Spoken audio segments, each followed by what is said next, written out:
ꯃꯤꯑꯣꯏꯕꯒꯤ life saving ꯑꯣꯏꯅ ꯁꯤꯖꯤꯟꯅꯕ ꯗ꯭ꯔꯒ ꯀꯌꯥ ꯅꯤꯌꯣꯝ ꯂꯥꯟꯅ ꯁꯤꯖꯤꯟꯅꯔꯛꯄ ꯌꯥꯎꯔꯛꯄꯅ ꯍꯣꯜꯁꯦꯜ ꯑꯃꯗꯤ ꯔꯤꯇꯦꯂꯔꯁꯤꯡꯅ ꯁꯦꯗ꯭ꯌꯨꯜ 10 ꯑꯃꯗꯤ S1ꯗ ꯆꯤꯡꯂꯤꯕ ꯗ꯭ꯔꯒꯁꯤꯡ ꯌꯣꯟꯕ ꯃꯇꯝꯗ ꯑꯗꯨꯛꯀꯤ ꯃꯇꯤꯛ ꯈꯨꯗꯣꯡꯆꯥꯗꯕ ꯃꯥꯌꯣꯛꯅꯔꯦ꯫ ꯃꯔꯝ ꯑꯁꯤꯅ ꯄꯦꯁꯦꯟꯠꯁꯤꯡꯅ ꯃꯊꯧ ꯇꯥꯔꯛꯄ ꯃꯇꯝꯗ ꯍꯥꯏꯔꯤꯕ ꯍꯤꯗꯥꯛꯁꯤꯡ ꯑꯁꯤ ꯐꯪꯗꯕꯅ ꯑꯆꯧꯕ ꯑꯋꯥꯕ ꯃꯥꯌꯣꯛꯅꯔꯦ ꯍꯥꯏꯅ ꯃꯅꯤꯄꯨꯔ ꯀꯦꯃꯤꯁꯠ ꯑꯦꯟ ꯗ꯭ꯔꯒꯤꯁꯠ ꯑꯦꯁꯣꯁꯤꯌꯦꯁꯟꯒꯤ ꯖꯦꯅꯔꯦꯜ ꯁꯦꯀ꯭ꯔꯦꯇꯔꯤ ꯊꯧꯆꯣꯝ ꯖꯃꯅꯤꯅ ꯐꯣꯡꯗꯣꯔꯛꯂꯤ꯫ ꯋꯥꯐꯝ ꯑꯁꯤ ꯕꯤꯔ ꯔꯣꯗꯇ ꯂꯩꯕ ꯒꯝꯚꯤꯔ ꯁꯣꯄꯤꯡ ꯑꯥꯔꯀꯦꯗꯀꯤ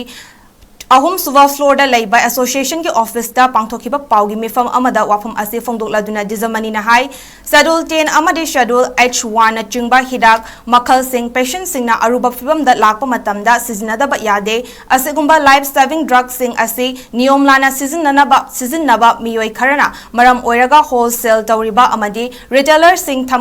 ꯔꯤꯇꯦꯂꯔꯁꯤꯡꯅ ꯊꯝꯕꯗ ꯑꯗꯨꯛꯀꯤ ꯃꯇꯤꯛ ꯈꯨꯗꯣꯡꯆꯥꯗꯕ ꯀꯌꯥ ꯑꯃ ꯃꯥꯌꯣꯛꯅꯔꯤ꯫ ꯃꯁꯥꯒꯤ ꯑꯣꯏꯖꯕ ꯈꯔ ꯈꯛꯀꯤ ꯈꯟꯗꯨꯅ ꯍꯤꯗꯥꯛ ꯌꯣꯜꯂꯤꯕ ꯈꯔꯅ ꯃꯤꯌꯥꯝꯒꯤꯗꯃꯛ ꯅꯤꯌꯣꯝ ꯆꯨꯝꯅ ꯍꯤꯗꯥꯛ ꯌꯣꯜꯂꯤꯕꯁꯤꯡ ꯃꯤꯡꯆꯠ ꯊꯤꯍꯟꯅꯕꯒꯤ ꯃꯆꯥꯛ ꯑꯃ ꯑꯣꯏꯔꯛꯂꯤ꯫ ꯔꯤꯇꯦꯂꯔꯁꯤꯡꯒꯤ ꯃꯔꯛꯇ ꯑꯔꯥꯟꯕ ꯊꯕꯛ ꯑꯁꯤꯗ ꯆꯦꯟꯅꯕ ꯌꯥꯎꯔꯕꯗꯤ ꯃꯈꯥ ꯇꯥꯅ ꯍꯤꯗꯥꯛ ꯁꯄ꯭ꯂꯥꯏ ꯇꯧꯍꯟꯗꯕ ꯈꯛ ꯅꯠꯇꯅ ꯂꯩꯉꯥꯛꯀꯤ ꯑꯣꯏꯕ ꯑꯌꯥꯕꯒꯤ ꯆꯦ ꯄꯥꯏꯔꯕ ꯃꯇꯝꯗ ꯍꯤꯗꯥꯛꯁꯤꯡ ꯄꯤꯔꯒꯅꯤ꯫ ꯂꯣꯏꯅꯅ ꯑꯣꯟꯂꯥꯏꯟ ꯑꯦꯞꯇ ꯗꯤꯁꯀꯥꯎꯟꯠ ꯀꯌꯥ ꯄꯤꯗꯨꯅ ꯌꯣꯜꯂꯤꯕ ꯍꯤꯗꯥꯛ ꯑꯌꯥꯝꯕ ꯁꯔꯨꯛ ꯐꯦꯛ ꯃꯦꯗꯤꯁꯤꯟ ꯑꯣꯏ꯫ ꯃꯁꯤꯗꯒꯤ ꯑꯩꯈꯣꯏ ꯃꯤꯌꯥꯝꯅ ꯆꯦꯛꯁꯤꯟꯕ ꯃꯊꯧ ꯇꯥꯏ ꯍꯥꯏꯈꯤ꯫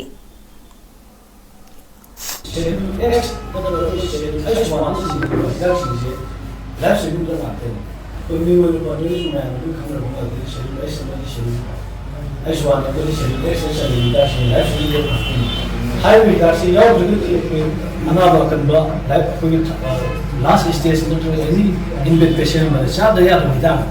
aduna mabila ba ko mari ku scenario sida high level life saving drugs you should have yamni yanda the jiva yam kuchi kan ne jiva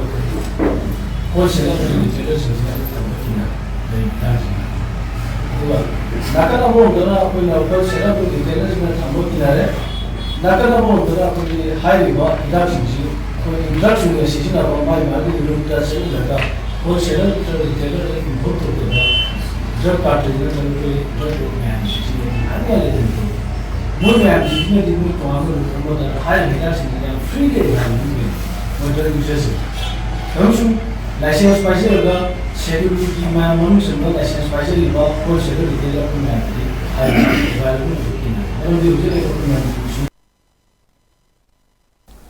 अमरोमदा मिफम अदुदा सरुक याखिबा डायरेक्टोरेट ऑफ हेल्थ की ड्रग रेगुलेटर यांगलेम रोनेन फोंदोरकपदा मियोइबगे लाइफ सेविंग तौबदा सिजनबा मचाकसिंग मखल अनि थोकना हिरम असिदा खंग हैरबा कयाना सेमली लोना यादबा मवोंगदा सिजनबा अमदी लोना याबा मवोंगदा अनि थोकना सिजनबा यावरी मसिना मरम ओइदुना मियोइ कया अमा निसागी इपाकता लाकपनी हाइबदा हाइमनबा थोकलोइ असिगुंबा कया असि लैबना शेड्यूल 10 अमदी शेड्यूल H1 गी लाइसेंस फंगलबा अकक्नबा खरा खक्तना पीरबा मतुंग अतोप्पा मफमसिंगना चाइथोक्तना तौरगनी मसिना निसा चाबगी चांग हंथहनबा ngamlagani हाइरदुना निसागी इपाकता लाइचुदुना लैरिबसिंग पेरेंट याउना अखोइ पुना कन्नबा होटनामिनसी हाइखि योनदो प्रिस्क्रिप्शन मांग ओबी थंगरम सारे पेशेंट की प्रोफाइल में मेंटेन करगम अदु तोरमदो तागदी मा अदो इलीगल वे अदु इलीगल वेगदी मागी दंदी से एक की मतुंगा अदुगी 27D की मतुंगा मा सही अमन अनि जेल संगने बुझिगा हाइबा कनोसी मिसयूज माना रेकॉर्ड मेंटेन करगम अदुना लाइसेंस का लाइसेंस का ना jail लेगने C 898 in rule 1940 45 da yausar ba ko ni ba aduna new te si mare ana aikona business community haida sida samna ka namane misuseograpna ai sindare ba rizunda cancer ki terminal stage or aisa ki full blown stage awa ma sa khang da mi ya phangre phangda bani ya mai ma aku sunda rule ji panale ni da I saw the misuse of it. I don't know, I don't know how to optimize it. I